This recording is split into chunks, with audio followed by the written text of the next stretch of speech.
আবারও কাঞ্চনজঙ্ঘা এক্সপ্রেস থেকে 3 সন্দেহভাজনকে আটক করল রেল পুলিশ। তারা মহারাষ্ট্রের বাসিন্দা। তাদের মধ্যে 2 জন মহিলা, 1 জন পুরুষ।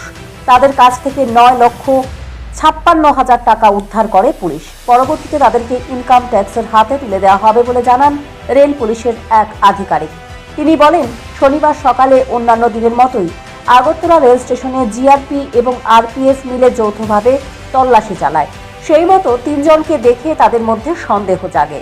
এরপরেই তাদের ব্যাগে চলে তল্লাশি, আর তাতেই দেখা যায় প্রচুর টাকা। তাদেরকে গ্রেপ্তার করে টাকা উদ্ধার করা হয়েছে। পরে তাদেরকে ইনকাম ট্যাক্সের অফিসারদের হাতে তুলে দেওয়া হয়েছে। এর আগেও কাঞ্চনজঙ্ঘা এক্সপ্রেস থেকে ধর্মনগরের পুলিশ 56,66,000 টাকা উদ্ধার করেছিল। রেলের মাধ্যমে আগে গাঁজা পাচার হতো, ইদানিংকালে লক্ষ লক্ষ টাকা যাচ্ছে এক্সপ্রেস ট্রেনের মধ্য দিয়ে।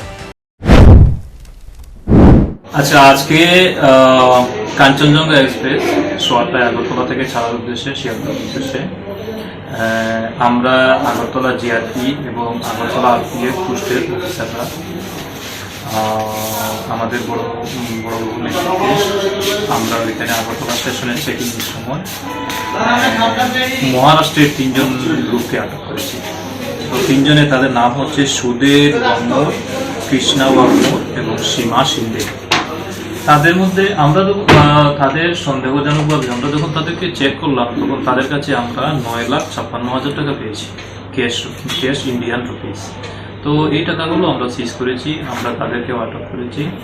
আর পরবর্তীতে আমরা তাদেরকে মোটামুটি আমাদের আইনি যে ফর্মালিটি আছে সেগুলো করে আমরা ইনকাম ট্যাক্সের হাতে তাদেরকে সুপর্দ করি।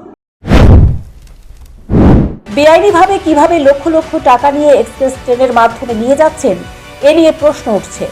তারা এই টাকা কোথা থেকে এনেছে, এই টাকা নিয়ে তারা কোথায় যাবে, তা কিছুই বলতে পারছেন না পুলিশ। এর পেছনে বড়সড় চক্রান্ত রয়েছে বলেও ধারণা করা হচ্ছে। Bureau report, news prime Tripura.